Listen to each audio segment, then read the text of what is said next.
Says we are live. Okay. Sorry, gang. Traveling back to a Starbucks. And I've been here for a little while. And of course, it's been very quiet. Just like yesterday, I did a class from Starbucks. But at 5 o'clock is blended hour time. Seems to be always the case. So, welcome, welcome, welcome. I think there's a bit of a delay. Say hello when you're here. And I know that I can see people are here. Woohoo. So, we have a really cool thing we're going to test out today. We tested it out actually last night. So as some of you know, we have our finished mastermind where we get together and talk about screenplays that people are writing. And we're having a great time in there. And we tried this out yesterday. Hey, Joy, nice to have you. Hope you got lots done yesterday. So we tried this out last night. It was a lot of fun. And I kind of honed it in and been shaping it and working on it. Well, hey, Hollywood gatekeepers. Is that Doug? It might be Doug. As Hollywood gatekeepers, just say yes. So if it's Doug, that's very exciting. So I kind of honed it in and been shaping and working on this concept that I'm really kind of think is kind of cool. And it all started with not a dream exactly. Hey there, Mickey. Good to see you. Hope your knee's okay. Yay, it's Doug. So Hollywood gatekeepers, all y'all. Hey, Steve. Greetings. Oh, 1701. So, little inside joke there. So that's Doug. As Hollywood gatekeepers, everybody say, hey, Doug's in the house. Don't overdo it. Listen to the monologue. No overdoing it. Hey, Anna. Woohoo. Steve gets it. So we have all our finished people, of course, popping on first. So I took what we talked about last night, Doug and Sheree, yay, and I'm honing it in even more to give us. I wanted all of these tools that we talk about with, mindset and all that. Always you can use basically in 3 ways. 1, improve your life. That's numero uno, my lord, is to improve your life. And then keep it down. Shh, I'm in the corner. Nobody puts Carolyn in the corner. I heard that the writer thought that was kind of a stupid line. Who knew? So you all know that reference, right? What was I saying? So you use it for your life, and then also, if you're a writer, you can use it for your characters to create authentic characters. And then if you're a reader, you can use it. Joke's on him. You can use it totally, right? You can use it as a tool when you are coaching a writer, or even when you're working with a producer. So if a producer is struggling and the story's not working, you can use some of these tools that we're doing. Well, have you thought about this? Or, kind of mindset stuff. If you want authentic characters, understanding each character's mindset is going to make a big difference. So that's why we think this is so cool, because it can develop us and our screenplays and our role as a coach, reader, whatever it might be. So just want to preference all this. So you don't think this is all very thought out. We think of this, we talk about it, we shape it. Sometimes we'll try it, like we tried it last night.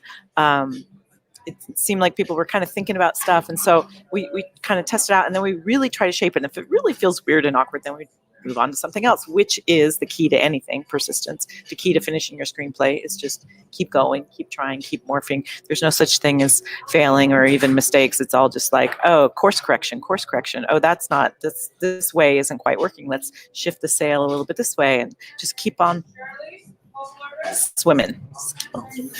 Right, Doug? Doug knows about that today. We're talking about that a lot. Just keep on swimming. Be a little Dory, forget about stuff, and just keep on swimming. So today we're going to talk about voices.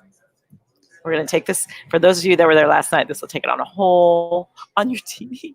I'm a movie star. That's awesome. I'm going to try not to think about that. It took me a long time to be able to just so if you go back, I don't know, I think we actually took some of them down, but if you have, because you don't have anything to do in your life, you scroll all the way back to the early videos. I like my profile picture. Took me a while to get used to it. Anyway, so for those of you that aren't comfortable on camera, I'm comfortable on camera as an actor, but it was tough as myself. Anywho, so we have a handout. I think I put it in the, didn't I put it in the chat already? So we're streaming right now. Right now, I can speak. We are streaming into Facebook, into our group, and also into YouTube because we are super fancy. So I am going to give you the link. Is that it? No, that's not it. I'm going to give you the link, and then, but only from my perspective, only people in. Hang on, I got it right here, handy. There it is. Yeah, I'll believe this be it. I'm going to give you the link, and it will work for those of you that are watching on YouTube.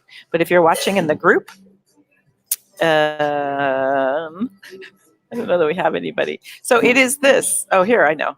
You can show it. There it is. So if one of you wants to copy that into the chat, that would be awesome. But it's basically hollywoodgatekeepers.net/write, because today we are talking about writing. So we give away different handouts. When you go to that page, you'll see you need to put your email address in. We get your email address if you're already on our list. It's not like you get twice the emails or anything. It's just that that's a way for us to track which things you like, and then we'll create more like that. So that's the only reason. We're not trying to do anything weird with your email. We're just, because most of you that are here and are engaged, you're already on our email list, most of you. So this is just a way for us to go, oh wow, we had a lot of people open that one, let's do more of that. So that's why we have you opt in, just so you know. So you will need to enter a name and email, and then you'll see a lot of articles and some videos on there that you can watch and learn more if you'd like. After you scroll down to see the very first video, because you have nothing to do in your life except watch us. Just kidding. Thank you, Steve. There it is. That might be more clickable for all y'all. So go ahead and opt into there and look at the handout that says voices. And I actually turned what we talked about, for you Finnish people, what we talked about last night, into an acronym. That's how I roll. Okay, so who knows Pete Holmes? Anybody a fan? Crashing Pete Holmes. I went to see him last Saturday. He's got a podcast that I listened to today that I didn't know about called You Made It Weird. So awesome. And can't remember why I started to say that, but my throat still hurts from Saturday from laughing. I laughed so hard.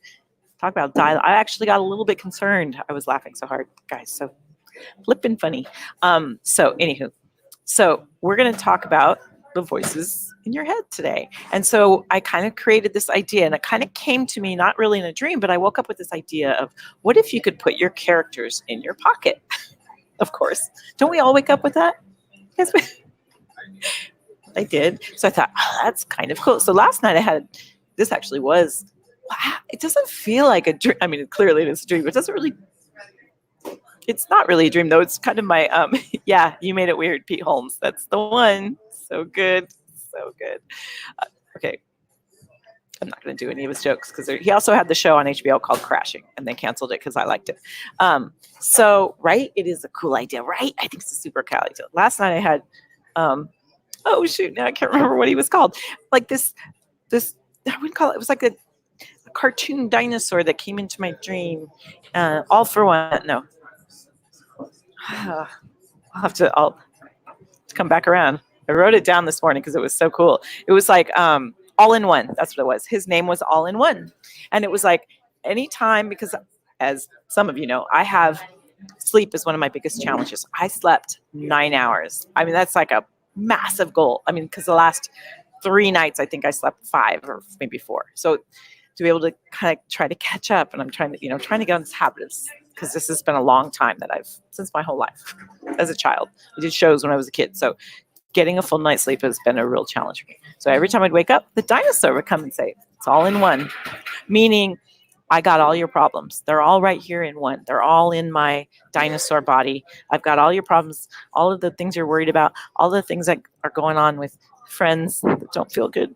All of your, everything that you're worried about, it's all in one, and I got it. And he was this little kind of lime green, bright green, neon green dinosaur, and he'd had this big smile, and he had a little saddle on. Nobody riding him. I guess that's for me. So that's my new imaginary friend. Maybe that's where that came from, because that's what we're going to talk about today. So, yeah. So all in one. Yeah. And it's not exactly, it is like burning the candle, but it's a habit. It's just a habit. And if I lay down to sleep, I can. So it's not that I awake, it's not that I can't sleep. It's just that I kind of don't allow myself to turn off. And I think as a child, I grew up on the carnivals, and I would sleep on the kiddie rides, and I would sleep in the camper, and the people would be screaming on the rides outside my window. So I can sleep. Like I seriously could sleep right here. Like I could sleep anywhere because of that. But so my little dinosaur friend was helping me out last night. And every time I'd start to wake, all in one, I got this, go back to sleep. Is that TMI? So anyway, the reason that it like, yeah, it's just, and I meditate before bed and everything, but still, anyway, so I love it when things come to you in that kind of waking, dreaming state. So that's why it doesn't feel like a dream, because I definitely, I mean, the image I think came in a dream, but I definitely, and it kept cracking me up because I would see it and I just let myself, okay, you got it, you got this, I'm going to let it go. And so this idea of things coming to us, and this, I think probably because, you know, we're so creative. See, look at, I'm not the only one, does not surprise me. Yep, good idea. Last year, Cherie decided she had to be in bed by midnight. It's a very smart idea. So I will be reading comments because I see comments that come in both from Facebook and from YouTube. So that's why I will read them, because you guys can't see each other. So I had this kind of vision about carrying your characters in your pocket, and it made me start thinking about kind of voices and, you know, dreams that you have. And I remembered a TED Talk that I had seen, and I'm the link to it. So let me know that you've got the handout. Is that working for you guys? So I included the link to this TED Talk that sort of inspired this whole idea. And she's a woman who goes down this really horrific path with schizophrenia, and how she was hearing voices and how wrong that is in society, and how we condemn people that hear voices. Now, there's all kinds of levels of this, right? And I think that if she had been caught earlier in her journey, and she thinks this too, she may have been a brilliant writer. I mean, she is a brilliant writer, but she may not have had to go through what she went through for 10 years to become a brilliant writer. So I think writers, we are already in touch with a side of ourselves that most people aren't in touch with, in my opinion. So good, you're getting the handout right on. So, so I just decided to take this kind of idea. I'm going to put this so I can still see your chat. Hang on. Whoa, hang on one second. I decided to kind of run with this idea of being able, getting organized, sorry, of being able to handle the voices that are in your head while using them to be creative, while really embracing them, while, you know, and the voices, thoughts, you know, they kind of coincide. They are your thoughts whenever you, and sometimes the voice that you're hearing, we can easily identify as a parent or someone who said something mean to you or whatever. Like sometimes we really can identify that, right? So I thought it would be kind of interesting, and we did a little bit of this last night, but I kind of honed it in today. So if I'm just going to take you through the acronym, and I want you to just kind of think about it, maybe even journal about it while you're doing this, would be awesome. But if not, you can like look at the handout and come back later. So sorry, someone keeps looking at me. What are you looking at? Talking to me? Oh, sorry. Okay. Let me know too if you can't hear me. As I'm trying to kind of keep it on the down low. And can you hear the like 80s MC Hammer? Okay. Sorry. So starting with the voices and the vision that you were born into, like what kind of voices were surrounding you in your family? What was your family's voice? You know, per se, were they storytellers? Were they passive aggressive? Did they not talk about things? Did they I have a friend whose father was a POW in World War I, and they weren't allowed to ever talk about that. And then when he became a grandfather, as those kids grew up, he was able to talk to them about it. There was something about that generation gap. He talked more about it. But I think, you know, did you have that kind of, do you have PTSD? Someone in your family have that? And everybody walks on eggshells. Like, what kind of environment were you raised in terms of a voice? All families have their own voice.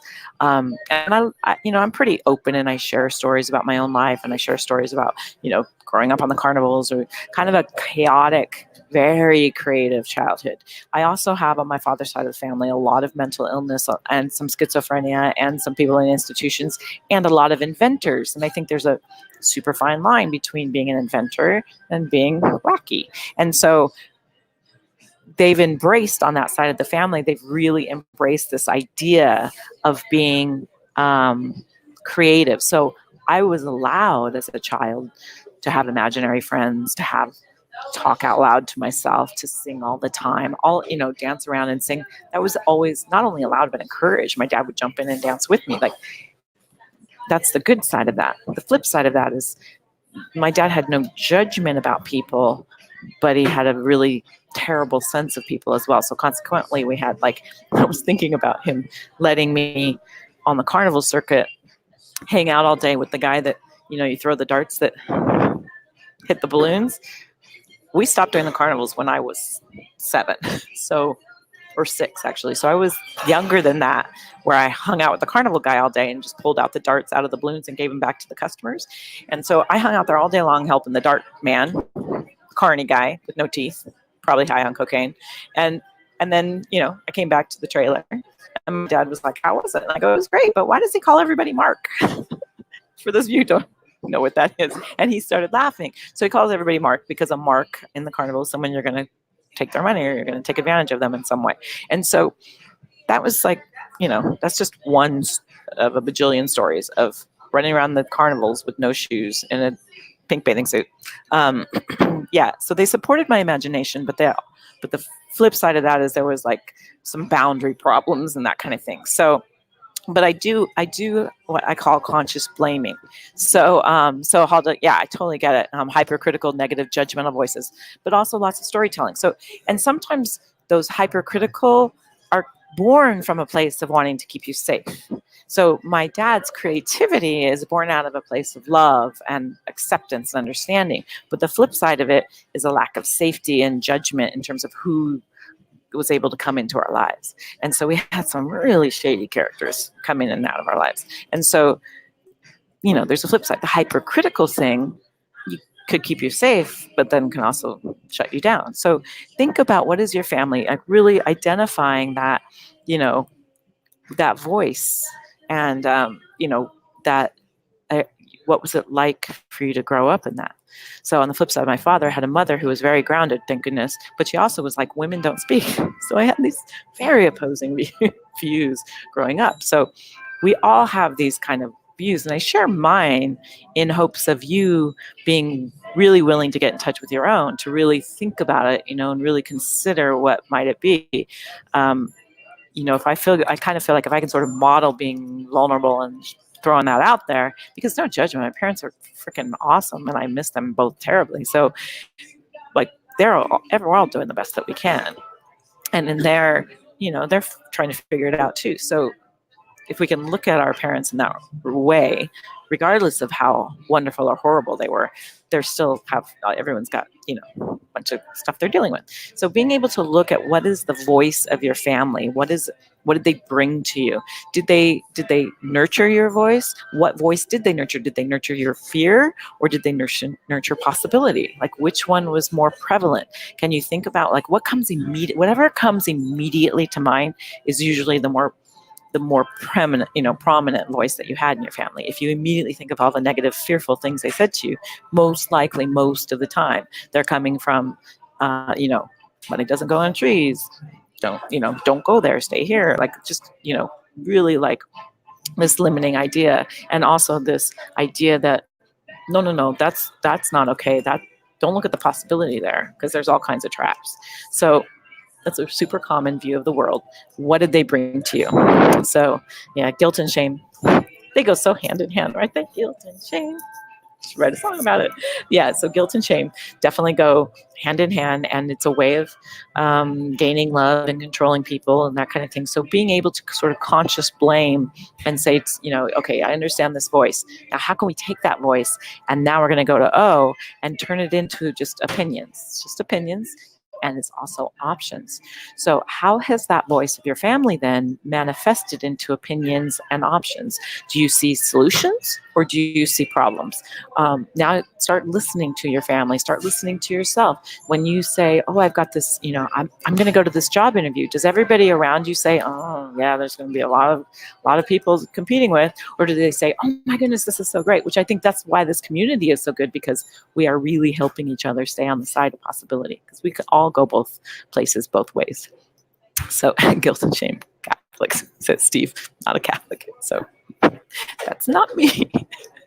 Yeah, I think I absolutely loved going to the Catholic Church because there's so many rituals that I didn't understand. And I loved the catechism. I thought was like a secret club. What are they doing there? Did they teach you? Here's my creativity. Did they teach you like how to jump from buildings? I don't know why that's where I went, but so like, do you see circumstance or do you see possibility? Do you make choices in your life from a place of circumstance or a place of opportunity, possibility? Are you looking at something going, oh, if I make this choice, all these things might happen, which is terrifying, but let's do that anyway? Or do you go, I'm going to make this choice, all these things might happen, so I better not? Like, where does your family live? Yeah, I think, Protestants. Well, that's funny because I've told this story many times, but as a child, we weren't grown. My grandfather started his own religion, so we didn't grow up. And so, of course, my father was rebelling against that. So we didn't really grow up in a religion. So I used to go to church with all my friends, a different church every week.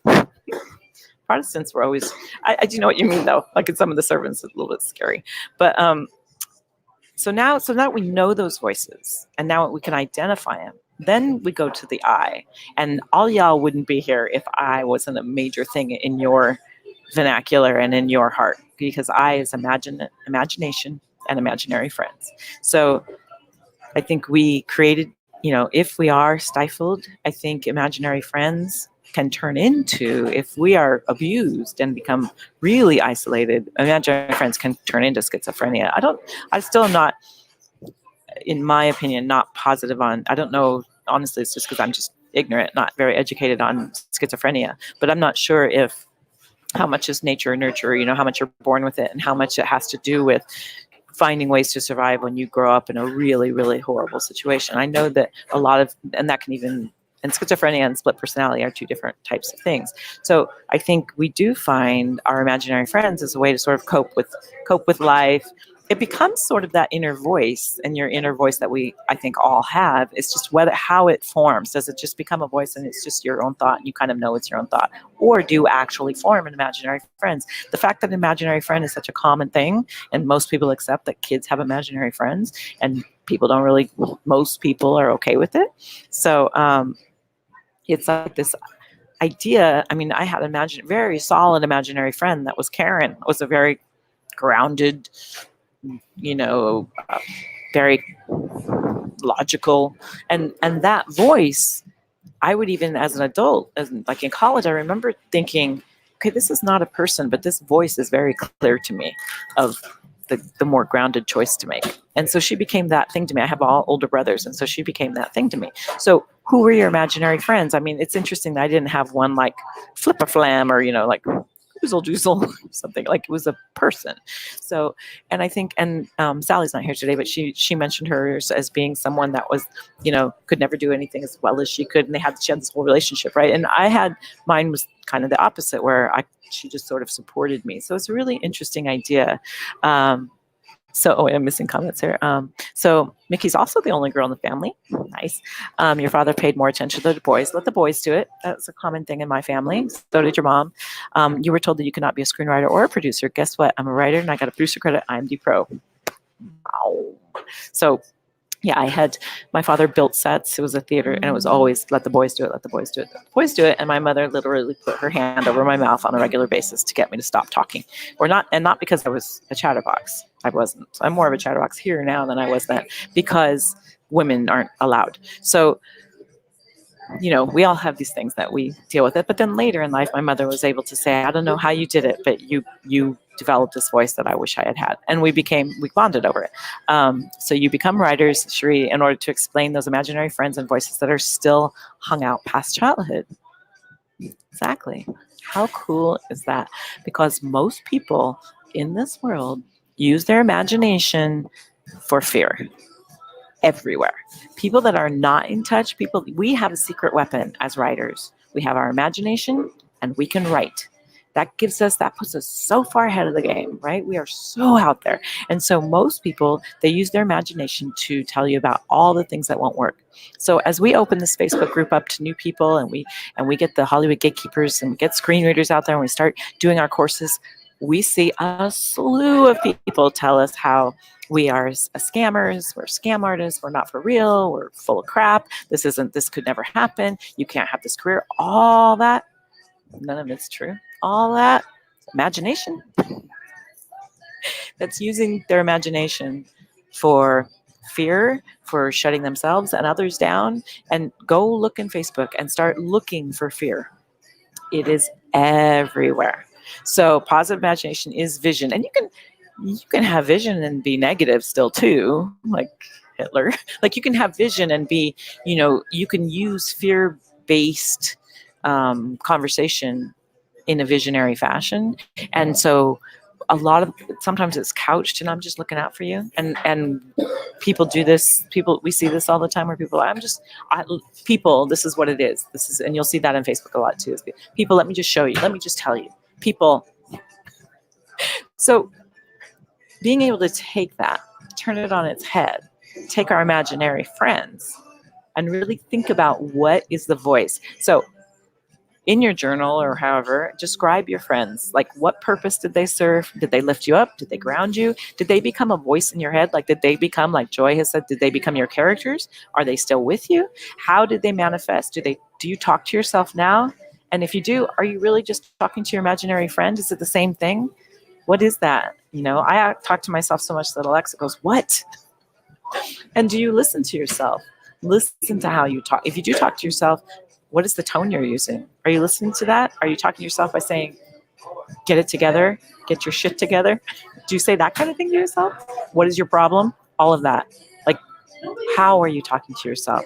I can't deal with this. I can't handle this. What's wrong with me? I'm overwhelmed. I can't deal. Those kind of thoughts, those kind of things, those are the things. Oh my God. Oh shoot. Those are the voices that are often prevalent. Those are the voices that we hear people saying to themselves. So how are you using that imagination? Can you redirect those thoughts? And as we move into C, then how you can change them into characters and choices. So it's really, and this kind of goes back to the model again, of using your thoughts that create feelings and then create your choices and actions that you take. But all of this is also characters. All of these voices that you're having can easily turn into characters, right? All of these voices that you're having can easily be morphed, diced, set aside to become the voices of the people on your screenplay, just like Shri said. So great. Their names are Fred and Bud, and they are frogs, and I write about them. And I think I just fell a little bit in love with that. That's so great. Have you been spying on me? Watching you. I watch you guys when the camera's off. I just still sit here. This is so good. You guys totally get it. You totally get it. So yeah. Oh, thank you. How did I miss that? That schizophrenia is more of a disease. Yeah, and I'd heard that, but I'm really, I'm always with disease. Even with disease, I'm always curious as to people say things run in families, and like I've heard many times that my dad said, "Oh, schizophrenia runs in our family," and I'm like, right, okay. But so does creativity in a major, major way. So, it's like, and again, I'm kind of taking a middle road here because I'm not that educated on it. So I don't want to, this is what I know, because it's not, it's all just conjecture. But it's like, how do I, so what is the acronym is voice. V is for your voices and vision. O is for your opinions and option. There's a handout. So go ahead and opt in and download that. And then I is your imaginary friends or your imagination. And now we're on to C. So we're talking about voices, your characters and the choices that you're making. So the choices are the choices that you are making. Just like all of these is about you, your screenplay, your coaching as a reader for other writers. How are these characters influencing? And it all goes together, right? Can your thoughts create your characters? Can your thoughts guide your choices? Can your choices create characters? Can your characters influence your choices? Right? It's so cool to me. Like, it all works together. And we can sit there and go, oh, can this thought that I'm having, okay, I'm having a really weird thought, right? Like my dinosaur guy. Wow, that's an interesting thought. Could that become a character? Could that become like constantly? How can you use this? And the more that you can do that, the more that you'll create rich characters, the more that you'll make better choices, the more that life becomes more fun. I mean, if we're here, I say this all the time, if we're here right now doing this, our lives are spectacular. That we have this time right here together, like this is it. This is the journey. This is the joy of it. This is like the time that we're spending. It's so, so cool. It's so, so cool. So how can we like keep that morphing? And then that comes to my favorite, which is E, which is embrace. So let's embrace this whole idea and allow it to evolve. So if we embrace this idea that we have these positive voices and we have these negative voices and we all have both sides. Sometimes one's more prevalent than the other in general, and sometimes we flip back and forth. Everybody's a little bit better. So much cheaper than therapy. Yay. And it's, I think, more forward thinking. I'm hoping than therapy. Therapy will, not knocking therapy, but we're taking wherever you went with therapy and adding a layer on top of where we're headed as opposed to where we've been. I was thinking today about resentment and about regret and how I started to think, wow, most emotions that start with the word re are just a waste of time and energy. So you're spending this time on the past and thinking about how you resented this thing that happened or you regretted that thing that happened. It's like, you know what? What's the point of that? Like, where does that leave you? Why don't we replace that emotion with possibility, forward thinking? What can we do instead? How can we replace that? How can the all-in-one dragon, no, dinosaur, he was a dinosaur, not a dragon. How can the all-in-one dinosaur step in? Like, let him step in and take care of everything all at once. So if you can let your voices loose, let them loose and learn about yourself. You will learn about yourself if you let those voices loose and learn to love yourself with those voices. Invite them to dinner. Take the characters that are in your screenplay and put them around your dinner table and have a conversation and start talking to them. Make them your imaginary friends. Take the characters from your screenplay and put them in the car with you. Drive around and talk to them. Don't worry about people listening. It doesn't really matter. Don't worry about people listening when you're talking to your imaginary friends. I'm in LA, so fit right in. But don't worry about it, whatever. Pretend you're on the phone. Put your headphones on. Start talking to them throughout your day. Let them be there. Allow them to be there. You will evolve. And then don't worry about people listening when you're writing. So many people edit themselves because they're thinking about being distracted. There's some interesting conversations going on around me. You define, it depends on where you are. Different characters surface depending on where I am. Absolutely, right? No, totally, that's true.